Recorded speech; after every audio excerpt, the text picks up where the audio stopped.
Okay, so here's problem 10, and this one's going to be a little different because as we look through here, we're going to be determining a minimum cost this time.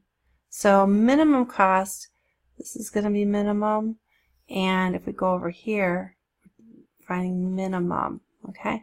And in this one, if we read through it, we might have to read through it a couple times, we're going to realize that we're trying to figure out the number of hours to run machine 1 and number of hours to run machine 2 based on the cost it is to run these machines, which is also tied to the minimum overall cost. So we're going to use C this time, and it costs $28 per hour to run machine 1, and then it costs $33 an hour to run machine 2. So we're going to go ahead and look for our constraints in here, and if we look at it, we're dividing into indoor paint and outdoor paint. So, and we want to use at least in this cases. So they're telling the company, hey, you can do this for us, but you're going to make at least 60 gallons of indoor paint, and you're going to produce at least 100 gallons of outdoor paint. So if we want to go back here and look for indoor, and we see that machine 1 makes 3 gallons of indoor paint per hour, and machine 2 makes 4 gallons of indoor paint per hour. Now if we look at outdoor paint, machine 1 does 10 gallons of outdoor paint, and machine 2 does 5 hours. Okay, and then we also want to make sure that if it's needed, that we're making greater than or equal to 0 hours. So we're using them for 0 hours or more. That can't be negative, so we put those constraints in there. So it may not come into play, but we have them out there, just in case. We know that we have to be in this quadrant. We can't fall over here in these quadrants. So it says list the constraints. These are the constraints right over here. All right, so now we're going to go ahead and graph it. So we're going to graph 3x plus 4y equals 60 first. And we see if we let x or y or x equals 0, we get y is 15. And if we let y equals 0, we get x is 20. So if we do this first guy here, we have 0. We're going to find that 20 is a good max here. So if we go 2, 4, 6, 8, 10, 12, 14, this here is going to be 0, 15. And remember, we go ahead and mark as we go so we know what we have. And then 20, 0. And then we're going to connect the points and label our equation.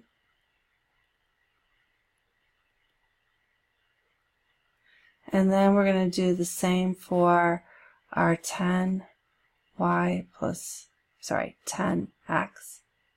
5y equals 100. And if we make a little table, if x is 0, y is 20. And if y is 0, x is 10.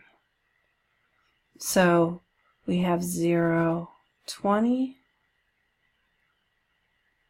And then if we have 2, 4, 6, 8, 2, 4, 6, 8, 10 here. And then we connect this line. And if we label it,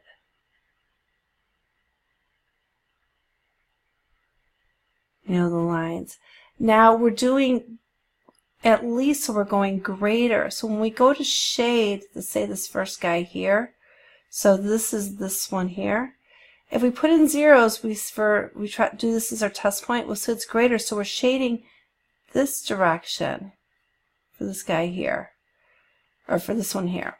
And then if we do this one here, if we test 0, comma 0, we'll also see that it doesn't work, so we're shading this way. So once we get them in and they overlap, we see that we're shading this direction because we're going to minimize the cost. So all this is shaded this way. So the corner points are this one here that we labeled, or the vertices, this one we labeled 0, comma 20. This one here that we labeled 20, comma 0. But then we need the intersection of this guy here. So we already have 0, comma 20. We have 20, comma 0. Now we need this intersection here, and we learned that we can go ahead and use our Gauss-Jordan to find that. So we're going to do second matrix, and then we're going to edit,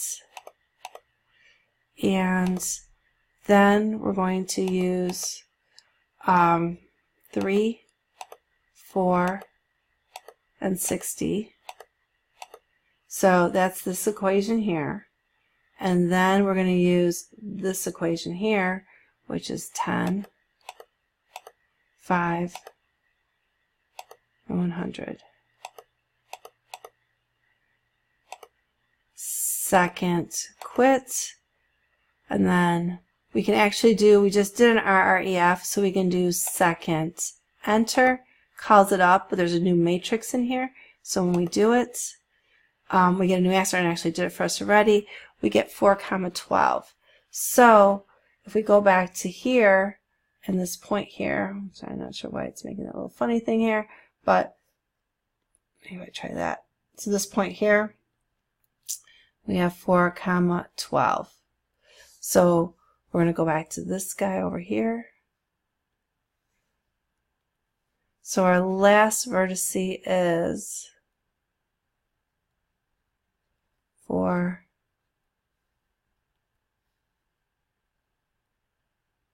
4, comma 12.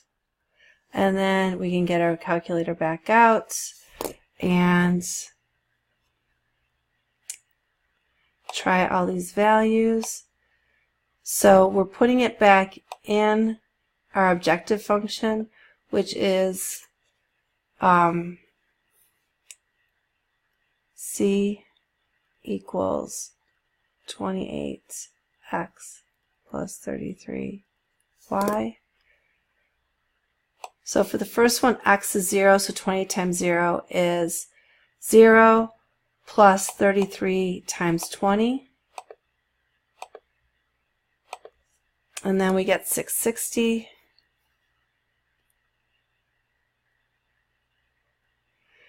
And then you go to the next one, and then you see that you have 28 times 20, and then 33 times 0, so you're getting 560. And then the last one is a combo, so we have 28 times 4, and then we have 33 times 12, and we see we get 508. So it turns out it works to have a combination of the two machines running, and we want the minimum because cost, we don't want to spend more than we have to, we want to minimize it, so it's this one here. So the answer is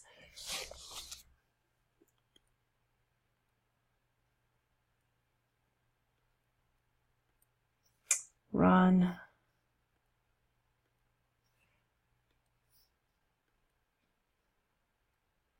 I'll put it here. Let's see, this one will like it better. Run machine 1 for 4 hours. Run M2 for 12 hours. The minimum cost is $508 to make at least 60 gallons and 100 gallons of paint. So 60 gallons in the indoor and 100 gallons in the outdoor. So that was how you would do problem 10. And again, you're noting that you're minimizing, so it looks a little different, where you're having this little grouping here as everything else goes out to infinity. And we get the feasible region, and then we want the corners of that feasible region to use for our vertices.